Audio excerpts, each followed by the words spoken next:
King with SDC with you here today, and got some good stuff to talk about, but we got to start it off with a PLH.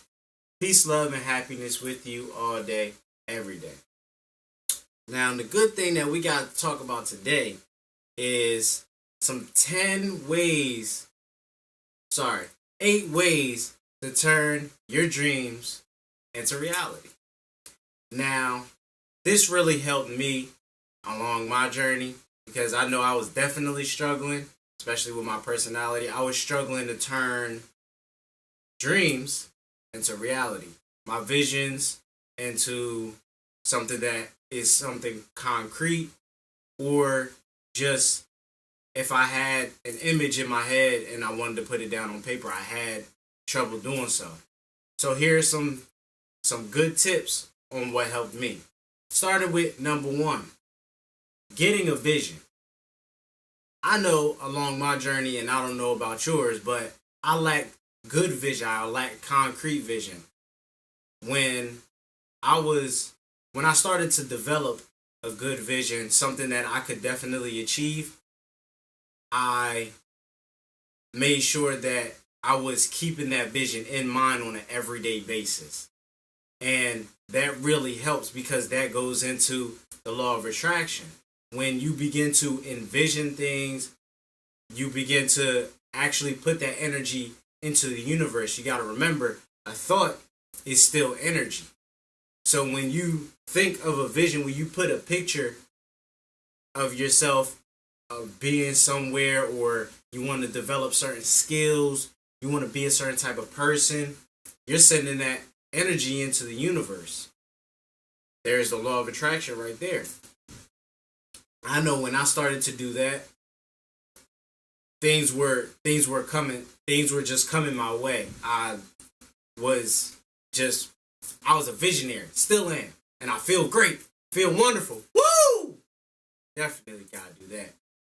But create a vision first, definitely. We're distracted by so many things in society these days in which we can't even create a vision because our mind is elsewhere. And when it's elsewhere, it's most likely on multiple things. So get that vision going, and then we're going to go on to number 2. Stop compartmentalizing life. Get those tasks in order. Make sure that you're not trying to say, hey, I'm going to set 1 hour to doing this task. And then after that, I'm going to eat. And then after that, I'm going to do something else. I realize we got to stay focused. Staying focused is super key. If we compartmentalize things, we're not going to accomplish anything. How do you become good at doing something? Answers? Well, I got one. Stop multitasking. You can't accomplish anything by multitasking. It's better to be great at something than just knowing the basics of multiple things. It makes you a little bit more versatile, but what have you accomplished by just doing the bare minimum with something else? I realized along my journey, when I stopped compartmentalizing things and stopped multitasking, I was able to complete my book. I was able to get down, focus on one thing that I really wanted to accomplish. And it feels great when that's the only thing you're focused on.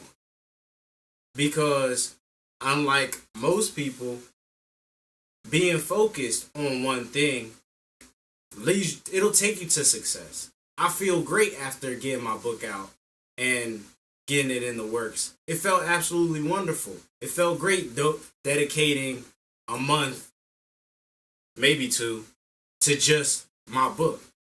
It felt great. So try to stop multitasking. Another way to kind of stop compartmentalizing, and we don't even know it. How many things do you have open in your web browser? Most people are going to say they probably have at least 5 windows open. Having multiple windows open in your web browser is super inefficient. Why? Because it creates distractions. What do distractions lead to? Multitasking. What does multitasking do? It doesn't allow us to be focused. So try to get those web browsers down to a minimum. Try to even get it down to one. I know when I watch videos on YouTube, I don't have another window open. I don't even have my phone near me. I'm just watching the video. When I'm doing something specific on the computer, I do my best to make sure that I don't have multiple windows open unless it's absolutely necessary. Unless I'm taking something from one window to the next window. In instances where I need multiple windows in order to accomplish what I'm doing. So try to get those, stop multitasking, get those windows down to a minimum. And then that's going to take us to number 3, which is stop just run the race. Stop trying to just wait at the finish line all the time. It's so easy to wait at the finish line. It's so easy not to put in the work into your dreams. So many people dream, and then they wonder why when they get older, they resent not doing the things that they wish they would have done. The what ifs come into play, or I wish I would have. The time is now. Start acting on your dreams. We got to make sure that we're running the race. Yes, it takes a lot of work to get to the finish line. When you're running that 100-meter dash, it takes a lot of work to get there because you actually have to put in the work. I know, and I keep resorting to this example of my book because it is one of my greatest accomplishments that I have yet to have. Ever since I was in middle school, I wanted to write a book. And I would start writing the book, and then I would stop because for whatever reason. And maybe basically because of the lack of focus. And when we begin to stop working because we want that immediacy, we don't want to run the race, we just want it to happen, that's not how the universe works.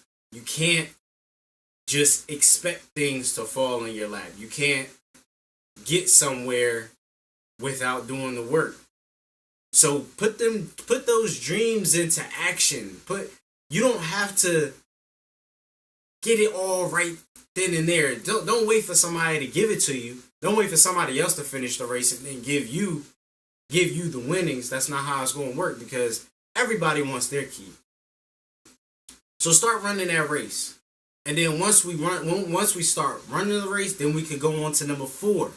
And number 4 being these two great statements that you could put, probably one of, if not the greatest, one of them.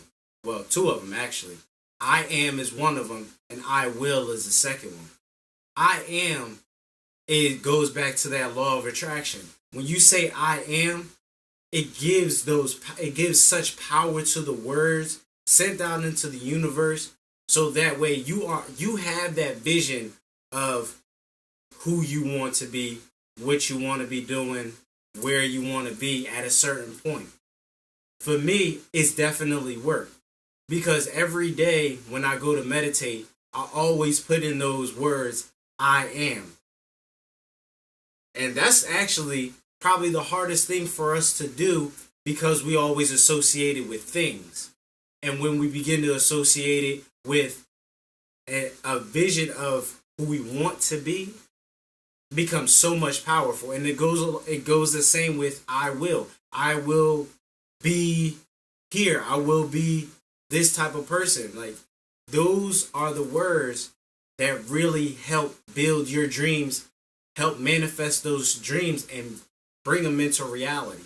I know that when I began to meditate and I started saying, I will be an author. I will have my book published by the end of the year. It really started kicking in. Those words really started kicking in.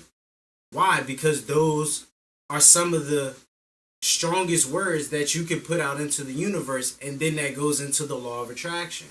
When you begin to actually manifest your dreams in those ways by putting out that type of energy, that vision of yourself, you then become exactly what you say. Don't say, I want to be. Say, I am, or I will be.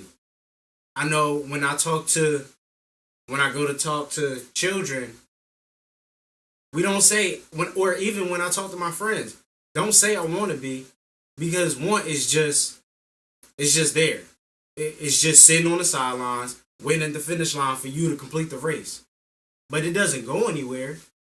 So that's why we got to say I am or I will be, because it's going to manifest itself. But still, you got to run that race. And then now we go to number 5, which is make sure that you're breaking things down into small parts. In this society, we really want to get that. We just want to gobble up that entire meal. When we go to Thanksgiving, what we want to do? We want to fill our place up to the max and then just eat it all. But how you can't just swallow the whole plate, right? You gotta take it fork by fork, spoon by spoon, whatever utensil you decide to use. You may even be using the spork. Try to go against the grain a little bit. But whatever utensil you're using, you gotta do it bite by bite. That's how we that's how we have to get those dreams into reality. Make sure that we are taking the correct steps. Or even you may have a step that may take you the longer way, but you're still taking those steps. Stop trying to get that immediacy. Stop trying to get that meal all straight into your system. When you get the dream, you work towards the dream. How do you work towards something? You take it piece by piece. When you solve a math problem, you don't solve it just flat out. When you got long division, you got to unless you know the answer fully, you got to work through the problem. And that's how you got to work with your dreams to make them manifest into something real, something tangible. So let's get into diving into making those small steps, those small changes, so that we can change and get our dreams into reality. And then once we do that, we go into number 6, which is being limitless. I always promote being limitless. Why do I promote being limitless? Because you just keep going up. I've realized that, and it especially works when I run. I ran, I would say, 10 miles unconditioned, never prepared to run this 10 miles before. And in the midst of that 10 miles, I said, okay, I'm gonna run to this point, and then I'm gonna stop. Well, what did I do? I kept running through that point because I was like, you know what? I still can keep going. When we set a certain point for ourselves, set another one before you even reach that point, because if you set another one, then your mind is going to say, well, I'm going to keep pushing. I'm going to keep going because I know I can. I know that I'm going to make it. When you realize that you are limitless, but you're beyond this physical world, this physical body that we reside in, that the spirit resides in, you become able to do so much more. So get out there and be limitless. How you going to be limitless?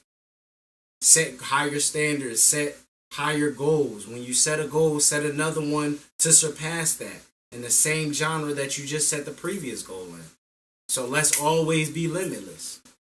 Now that's going to take us to number 7.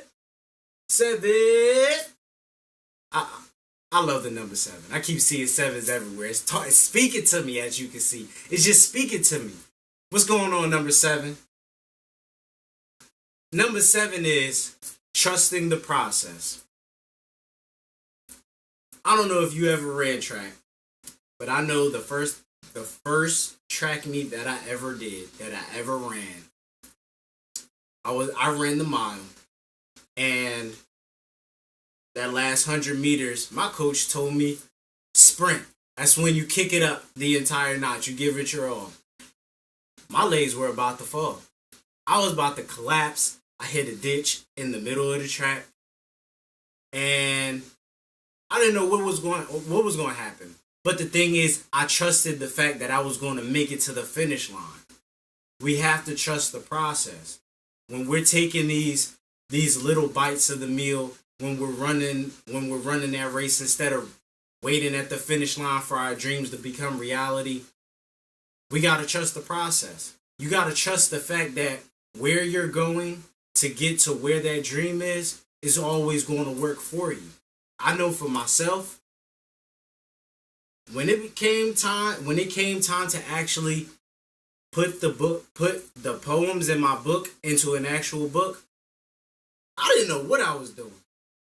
But I trusted the fact that I was going in the right direction. And I knew that, well, I got a feeling that maybe I wasn't doing it right. But that's where people come in. Always ask for help. They're a part of the process. Invite people into the process, because that without other people, you can't succeed. And people are needed in whatever, just in life, period. Trust that process. You got to build trust. And the best way to really trust the process is to trust yourself. Because we already know some people may be a little bit trustworthy. We already got that. We got that already. That's just people in general. But if you can't trust yourself, how do you expect to trust someone else? Some good words right there. So I got to say it again. I really got to say it again. Especially since it's number 7.